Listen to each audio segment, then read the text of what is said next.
The most dangerous thing a man can do is let a woman underestimate him. I did it on purpose.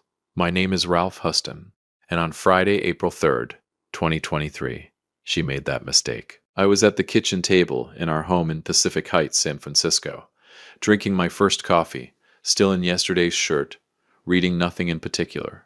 Normal morning. Quiet morning. Mildred was already dressed. Full armor, blazer, heels, that particular shade of lipstick she wore when she had board meetings. She set a manila envelope on the table next to my mug without breaking stride. "My lawyers drafted something," she said, scrolling through her phone.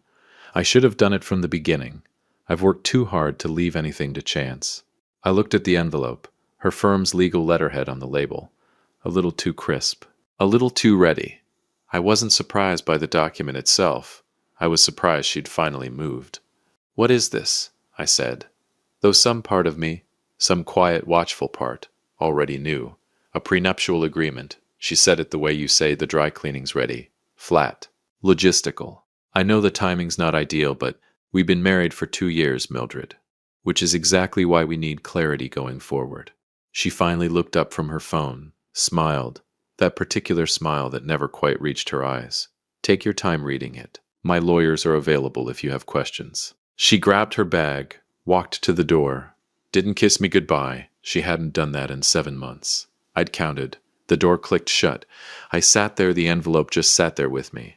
I picked it up, put it down, picked it up again. 11 pages. Her signature already on page 9. Her lawyer's contact cards paper clipped to the front like this was a real estate closing and I was just supposed to sign and move on. I read every word, and somewhere around page 6, where my assets were described as unverified and presumed minimal, something shifted in my chest. Not anger. Clarity. Welcome to Dad's Raw Revenge. Get settled, because this one is going to take you somewhere. Drop a comment and let me know where you're watching from. Hit that like button and make sure you're subscribed. Trust me, you're going to love it here. But this story doesn't start on Friday, April 3rd, 2023. It starts 3 years earlier, on a Wednesday night in late February 2020, when Mildred Voss walked into my life wearing a black dress and a smile that probably had a terms and conditions section I hadn't read yet. Stanford Alumni Mixer, San Francisco. The kind of event where everyone's either networking or pretending they're not networking. I was standing near the back by the shrimp cocktail, because that's where the real people stand, nursing a club soda and wondering why I'd let my college buddy Dave Jason talk me into coming. "You haven't been out since you sold the company," Dave had said 2 days earlier. "You're becoming one of those guys." "What guys?" "The kind who names their houseplants, 'I don't have houseplants, Dave.'" "Exactly," he said. "That's worse." So I went. Navy blazer, no tie. I was planning 45 minutes, 3 handshakes, and then home to my apartment in Pacific Heights to watch something forgettable on TV. She found me. I know that now. But that Wednesday night in February 2020, I just thought I was lucky. "You're not working the room," she said, appearing beside me like she'd been there the whole time. I looked around. "Neither are you." She laughed, actually laughed, not the practiced kind you hear at these things. "Touché." Mildred Voss. "What do you do, Ralph Huston?" Here we go. I got this question 40 times a night at these events. I'd learned to keep it simple, keep it boring, keep them moving. "Consulting," I said. "Retired, mostly.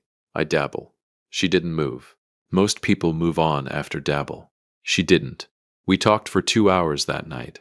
She told me she was CEO of a mid-sized logistics firm called Vosscore. Growing fast, investor-backed, the whole package. She was sharp, funny in that dry, understated way I can't resist. And she looked at me like I was a puzzle she hadn't solved yet. I should have recognized that look. I've used it myself. Now here's what Mildred thought she knew about Ralph Huston that February night. Comfortable consultant. Nice apartment. Sensible shoes. Low-key by nature. Here's what was actually true. 3 years before I met her, I'd quietly sold a supply chain software company I'd built over 9 years to a private equity firm in Chicago for a number my accountant still gets nervous saying out loud. No press release. No LinkedIn announcement. No celebration dinner. I signed the papers, went home to Pacific Heights, ordered a deep dish pizza, which San Francisco cannot do properly, for the record, and watched a documentary about penguins. That was it. Money that makes noise attracts problems. I'd watched enough men implode chasing recognition to understand that the quietest guy in the room is usually the most dangerous one. Mildred thought she was dating a comfortable, low-profile consultant. She was dating a man who owned stakes in 11 companies, held real estate across 4 continents and holding entities she'd never heard of, and hadn't told a single person his actual net worth in years. But I'm getting ahead of myself. We dated for 14 months. She took me to her company galas, introduced me as her brilliant low-key partner like I was some kind of artisanal accessory. I wore the role well. Cocky pants, modest watch, nothing flashy. My buddy Dave pulled me aside at one of those galas, about 6 weeks before the wedding. Loosened tie, 3rd drink in, that look on his face. She introduces you like a prop, you know that. She's proud of me, Dave. He set his glass down. She introduces her company's Q3 results with more warmth than she introduces you. I laughed it off. Saturday, May 22nd, 2021. We got married. Small ceremony. Her idea, intimate, she called it. Efficient, I thought, but didn't say. 22 people. Fog sitting low over the bay the way it does on San Francisco mornings, that can't decide if they're beautiful or just cold. Her investors sent flowers. Expensive ones. I remember thinking, why would investors send wedding flowers? I filed that thought away. I file everything. The first year of marriage was good. I mean that sincerely. Then came month 18. Sunday, November 9th, 2022. She was at the office. Again, I was home reviewing investment documents at the kitchen table. We shared a household drive, tax records, insurance, property deeds. Standard stuff. I wasn't snooping. I want that on record. I was looking for our homeowner's insurance renewal, and I took a wrong turn through a subfolder labeled Archive. And there it was, a document titled Exit Strategy, R. My first thought was, that's a very clean font for something that's about to ruin my Sunday. I opened it. I read it twice. Then I sat very still for about 4 minutes, which if you know me is 4 minutes longer than I sit still for anything. 12 pages. Thorough. Clinical. Our marriage laid out as an asset management structure. My financial profile. Or what she thought was my financially adjacent, but legally separate. A timeline broken into years. Year 2, consolidate joint accounts. Year 3, increase her public asset base. Year 5, initiate dissolution. And on page 7, a name. Brett Calloway, partner at Voscor. Smooth hair, firm handshake. Had shaken my hand at 3 separate company dinners. Always called me Buddy. Buddy. I closed the laptop. Went to the kitchen. Made pasta from scratch because some situations require the kind of focus that only comes from kneading dough. Opened a bottle of Napa Red. Set 2 places at the table. And then, sitting there in the quiet of that kitchen, I understood something that was almost worse than the betrayal itself.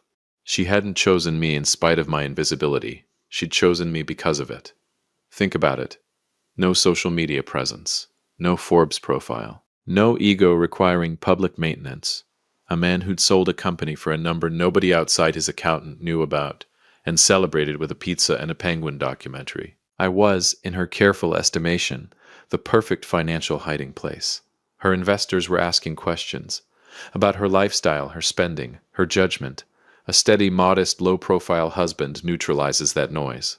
Makes an ambitious woman look grounded. Makes a bored exhale. I wasn't a partner. I wasn't even really a husband. I was a strategy with a wedding ring. And the most dangerous part, she was right about everything she thought she knew about me. I was invisible. I was quiet. I was exactly what she'd researched. She just never thought to research what quiet men do when they've been underestimated. She came home at 8:47 that evening. Something smells good, she said, dropping her bag by the door. Cacio e pepe, I said. Sit down. She sat.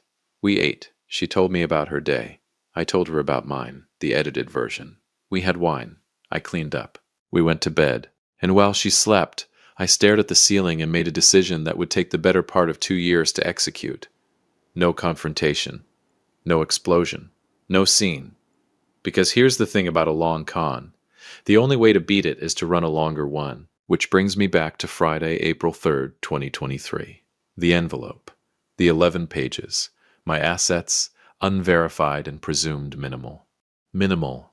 I almost laughed out loud at that word. I finished my coffee, set the mug down, picked up my phone, and called the one man I should have called 5 months ago, William Bull Tanner, my attorney. Old friend, sharper than he looks, which is saying something because he looks like a man who argues with referees at his kids' soccer games. Been with me since company number 1. He picked up on the second ring. Bull, I said, I need you to come to San Francisco. When? Soon as you can. That bad? I looked out the window at the bay. Beautiful Friday morning. Fog just starting to lift off the water. No, I said. It's about to get that good. What did you find? Let's just say someone's been playing chess, I said, with a man who invented the board. I'll book the flight tonight. I hung up, poured my second coffee, looked out at San Francisco on a Friday morning in April. Gray, gorgeous, completely indifferent to everyone's problems. She thought she married a modest man with a comfortable life. She married the most patient man she'd ever met. And patience, I've learned, is just revenge that hasn't introduced itself yet. If you have been listening for a while, do us one quick favor. Subscribe. A lot of people watch without ever doing it, but it costs you nothing and it means everything to us. Hit the like button while you're at it and drop your thoughts in the comments. Let me tell you something about patience. Most people think it's passive, quiet, weak even. They're wrong. Patience is the most aggressive thing a man can do. It's waking up every morning knowing exactly what's coming and choosing to wait anyway. Choosing to smile.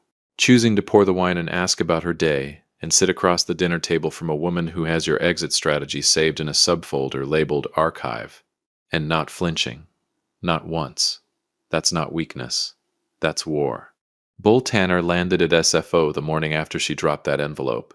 First Saturday in April 2003, looking like he'd slept on the plane. Because he had. He walked into my office in the financial district, carrying a legal pad, a gas station coffee, and the expression of a man who already knew this was going to be interesting. Small office. Desk, 2 chairs, window facing the wrong direction. Paid for in cash through a management company Mildred had never heard of. She thought my office was our kitchen table. That was the point. Bull sat down, took a long sip of his terrible coffee, looked at me. Talk, he said. So I did.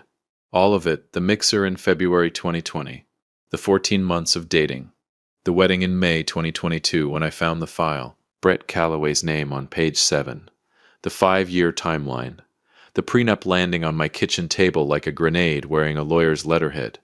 Bull didn't interrupt. That's rare for Bull. The man interrupts judges. When I finished, he set down his coffee, leaned back, stared at the ceiling for a long moment. She documented it, he said quietly. 12 pages, I said. He looked at me directly. That's either incredibly arrogant or incredibly stupid. Both, I said, which is exactly what we're going to use. He picked up his legal pad. What do you want? I slid a single sheet of paper across the desk. He read it. His eyebrows climbed slowly, the way they do when Bull Tanner, who has genuinely seen everything, sees something new. You've been sitting on this since November, he said. 5 months, Bull. I've had time to think. This is going to take time to execute. She gave me the timeline herself, I said. Year 5. We've got runway. He looked at the paper one more time. Then he did something I hadn't seen him do in 15 years of working together. He smiled. Okay, he said. Let's build something. We got to work the following Monday. First thing, a new holding entity. Bull registered it in Delaware over a weekend. We called it Harlan Ridge LLC. Clean. Boring. The kind of name that makes accountants yawn and lawyers stop reading. Boring names hide interesting things. I learned that from the first company I ever built. The first move through Harlan Ridge was the one that mattered most. A 12% stake in Voscor. Her company. Her baby. The thing she talked about at dinner. At galas. At breakfast. When she was barely awake. The centerpiece of her entire 5-year plan. The asset she was most determined to protect from me. I bought into it. Silently. Through Harlan Ridge. Through a secondary holding company that connected to Harlan Ridge the way a shadow connects to a man. Only visible if you know exactly where the light is coming from. She never looked for the light. Bull spread the purchase across 3 tranches so no single transaction tripped a disclosure flag. Clean. Invisible. Boring on paper. About 8 weeks after she dropped that prenup on my kitchen table, I owned a quiet piece of the very company she was planning to protect from me. She made me dinner that evening and called me her favorite person. I told her she was full of surprises. She had absolutely no idea how right I was. Here's the part people don't understand when I tell this story. They expect me to say I checked out, got cold, stopped caring. I didn't. I made dinner, remembered anniversaries, walked the Presidio trails with her on Sunday mornings like we always had, asked about her board meetings with genuine-looking interest. Because the moment I changed, the moment she sensed even a slight shift in temperature, everything unraveled. And Mildred could read a room the way most people read large print books. Effortlessly, instantly. So I gave her nothing to read, smiled, showed up, poured the wine, and every Saturday morning drove to the financial district and quietly dismantled everything she thought she'd built around me. Nobody said revenge had to look like revenge. Sometimes it looks exactly like a happy marriage. But I want to be honest about something, because this story isn't just about strategy. There were nights, and I won't tell you how many, where I sat at that kitchen table alone after she'd gone to bed and felt something I didn't have a clean name for. Not anger, not even sadness exactly. Something closer to grief. The quiet kind that doesn't announce itself. I had genuinely loved this woman. Or I'd loved who I thought she was. Which might be the same thing. Which might be worse. There was one night in particular. December. Rain hammering the Pacific Heights windows. She was asleep.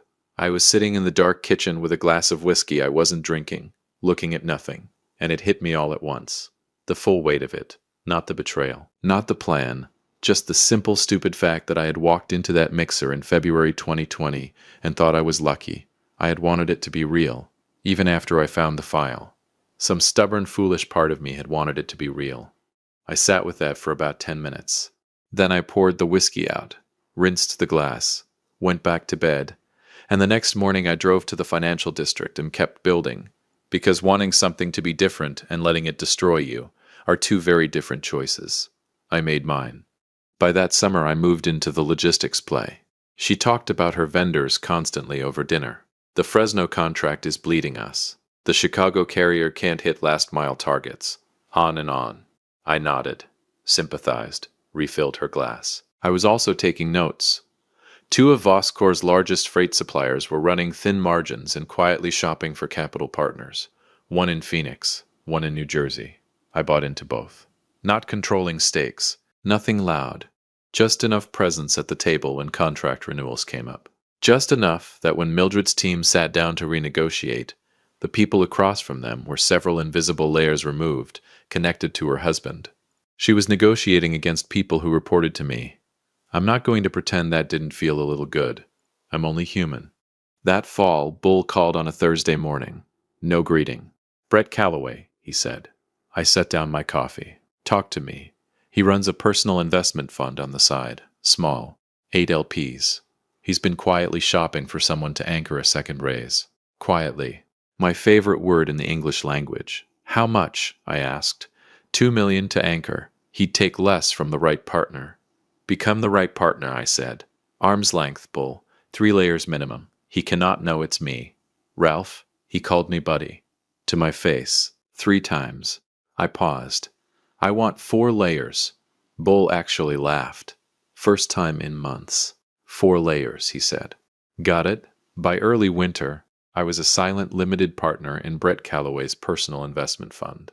The man whose name was on page 7 of my wife's exit strategy, the man who'd shaken my hand at 3 company dinners and called me buddy, was now, completely unknowingly, in business with me. Take a second with that. By January 2024, here's what the board looked like. Harlan Ridge, holding 12% of Voscor's largest contracts, both carrying my capital.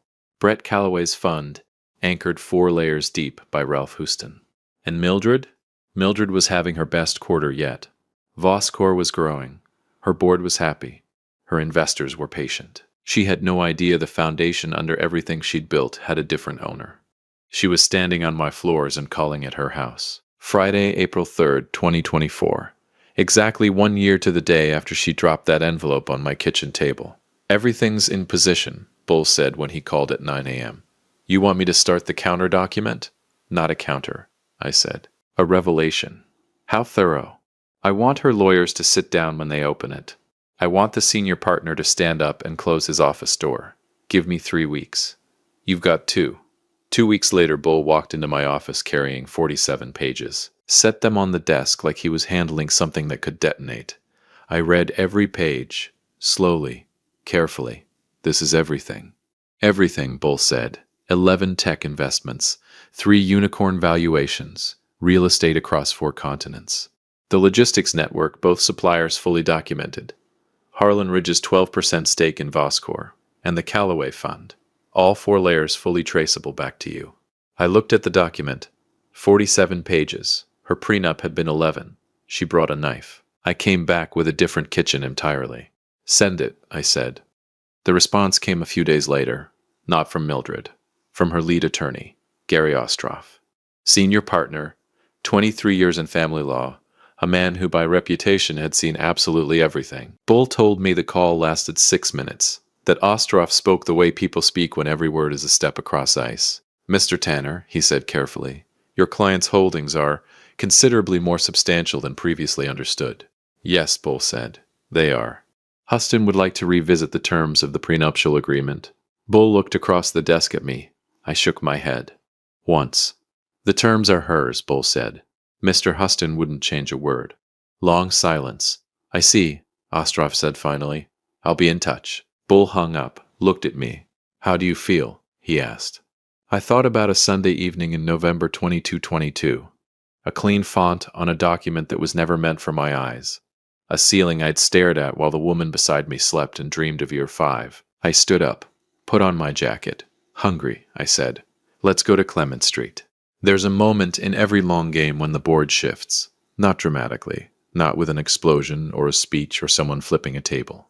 Just a quiet, irreversible tilt. Like a ship that's already decided to go down but hasn't told the passengers yet.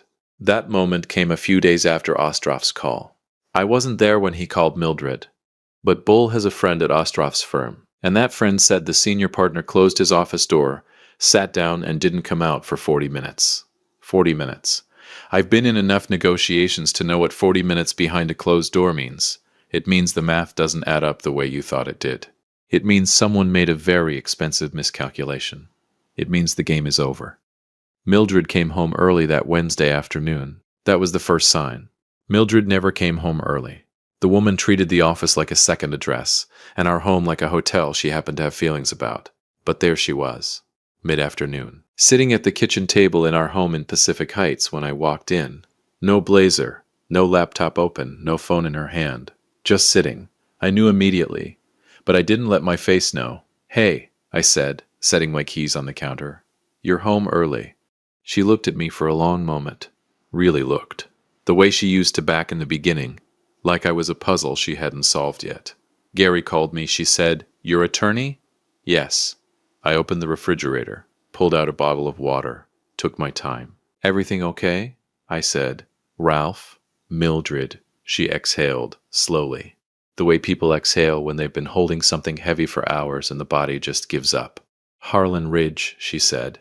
I turned around, leaned against the counter, looked at her. What about it? You know what about it. Silence. The kitchen was very quiet. Outside, San Francisco was doing its thing. Traffic on Broadway, someone's dog, the distant foghorn off the bay. The whole ordinary world moving like nothing had happened. How long? She asked. Her voice was steady. I'll give her that. Even then, Mildred didn't crack easily. How long what? Crossed my arms. Looked at the woman I'd shared a bed with for 3 years. The woman who documented our marriage like a business acquisition and filed it under archive. Since November 2022, I said. She closed her eyes. Just for a second. Just long enough for me to see the calculation happening behind them. The file, she said quietly. The file, I said. Silence. Longer this time. You never said anything, she said. Neither did you. She stood up slowly, walked to the window, stood there with her back to me, looking out at the street below. I let her stand there. I wasn't in a hurry. I'd been not in a hurry for 17 months. How much? She said finally, not turning around. How much what? How much do you have, Ralph? It wasn't really a question. It was the sound of a woman doing math and not liking the answer. More than your lawyers thought, I said. She turned around, and I saw something I hadn't expected. Not fury, not calculation, but something stripped bare. Raw. She looked for just a moment like a person instead of a strategy. "What do you want, Ralph?" she said. Quieter now. "What do you actually want?" I looked at her for a long moment. I thought about the real answer, not the legal one. What did I want? I had wanted a real marriage. I had wanted the woman I met at that mixer in February 2020. The one who laughed before I finished the joke. The one who showed up to things. The one who asked real questions. But that woman had been a performance. And you can't want back something that never existed. "Nothing you haven't already offered," I said. "The prenup stands. Your terms. Every word." She stared at me, waiting for the catch. "You have 12% of my company." "I do. And the suppliers. Also me, Brett." "4 layers," I said. "But yes." She shook her head slowly, not in anger, in something that looked almost like disbelief. "You built all of that," she said, "while living here, while having dinner with me, while walking the Presidio on Sunday mornings like everything was fine." "You were planning year 5, I said. "I was planning the rest of the board." She was quiet for a long time, long enough that the fog coming in off the bay had shifted, the way it does in the late afternoon, slow and indifferent, covering everything it touches. When she spoke again, her voice was composed, back to the Mildred I knew, the controlled one, the CEO. But her eyes were different. "I underestimated you," she said. I held her gaze. "Yes," I said. "You did." She nodded once, picked up her bag, walked out of the kitchen. I heard the front door close. I stood at the window for a while, looking out at the same street she just looked at. It didn't feel like winning. Not exactly. It felt like something ending that should have ended differently, from the very beginning. I poured a glass of water, drank it standing at the sink. Then I called Bull. "She knows," I said. "How'd she take it?" I thought about that for a second. "Like herself," I said, "right up until the end." The formal dissolution proceedings began the following week. Bull and Gary Ostroff sat across from each other in a conference room on the 34th floor of a building in the financial district, 3 blocks from my Saturday morning office, which I found quietly satisfying. The prenup Mildred had drafted protected everything she'd publicly declared: her real estate, her personal accounts, her declared Voscor equity. It said nothing, not one word, about Harlan Ridge, nothing about the freight suppliers, nothing about the Callaway Fund. Because she'd written that prenup, in a world where Ralph Houston was a comfortable, low-profile consultant with minimal assets, she'd protected herself against the man she thought she married. She had no protection against the man she actually married. Bull told me later that Ostroff sat across that table looking like a man trying to solve a puzzle where someone had quietly swapped half the pieces. "Your prenup is airtight," Bull told him pleasantly. "Every asset your client listed is fully protected." "And his assets?" Ostroff asked. "Not listed," Bull said, "therefore not subject to the agreement." "She'll contest." "On what grounds?" Bull said. "She drafted it." Ostroff had no answer for that. Neither did Mildred. The papers were signed on a Tuesday morning in late May 2024. I moved out of our home in Pacific Heights that week, hired 2 guys, took what was mine, left everything that was hers exactly where she'd put it. Clean. Efficient. She would have appreciated the efficiency if it weren't happening to her. I took an apartment in the Marina District, 15th floor. View of the bay, the bridge, the whole glittering indifferent city spread out like it was showing off. I stood at that window the first night with a glass of Napa Red and felt something I hadn't felt in almost 2 years. Still. Not happy exactly. Not triumphant. Just still. Like a room after a long noise finally stops and you realize how loud it had been the whole time. That kind of still. That summer, Voscor's board called an emergency session. Harlan Ridge's 12% stake, now public through the dissolution filing, had sent ripples through the investor community. The institutional investor who'd been patient for 2 years, the same one who'd sent expensive wedding flowers back in May 2021, suddenly requested a formal meeting. I finally understood why investors send wedding flowers. They weren't celebrating a marriage. They were protecting an investment. Questions Mildred couldn't answer cleanly. A board that was running out of patience. Brett Callaway resigned from Voscor a few weeks later. The official reason was personal pursuits. The actual reason was that his personal investment fund, anchored 4 layers deep by Ralph Houston, had become a conversation he couldn't finish cleanly. I never made a single phone call to make that happen. I didn't have to. By late summer, Voscor's board reached out to Bull. Not adversarially, almost apologetically. They were looking for stability. Harlan Ridge's stake commanded respect. Would Mr. Houston consider a formal role? Bull forwarded it to me without comment. I read it twice. Thought about a Wednesday night in February 2020. A woman in a black dress appearing beside me at a Stanford mixer like she'd been there the whole time. A smile with terms and conditions I never agreed to. You're not working the room, she'd said. I wasn't, but I was paying attention to every single person in it. I called Bull. Tell them I'll take the chairmanship, I said. Not the advisory role. The chairmanship. Someone who actually built the thing. You know she's going to see that announcement, Bull said. I know. And? I looked out at the bay from my marina apartment. The bridge lit up in the late afternoon. Fog rolling in off the water the way it always does. Slow, inevitable, completely indifferent. And nothing, I said. It's just business. On a Sunday morning in early September 2004, I read about the Voscor chairmanship announcement in the business section, over coffee at a small cafe in the marina. Good espresso. Nobody knew who I was. That's still my favorite part. Dave called at 10 a.m. I saw the announcement, he said. Morning, Dave? Ralph. A pause. I told you. You told me she was intentional. I told you the intention might be something you didn't know about.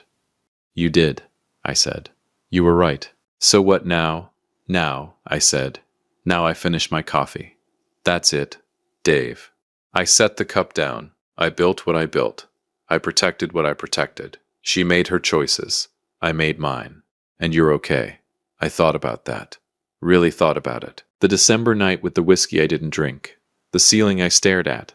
The pasta I made for two on a Sunday in November 2022, while a 12-page document sat 3 feet away from me on the desk. I thought about what I'd wanted, and what I'd gotten instead, and how sometimes those two things, even when they're completely different, still manage to add up to something you can live with. Yeah, I said. I'm okay. And the thing is, I meant it. If you enjoyed this story, join our community by hitting that like button and subscribing for more real, raw, and family stories. I will see you on the next one.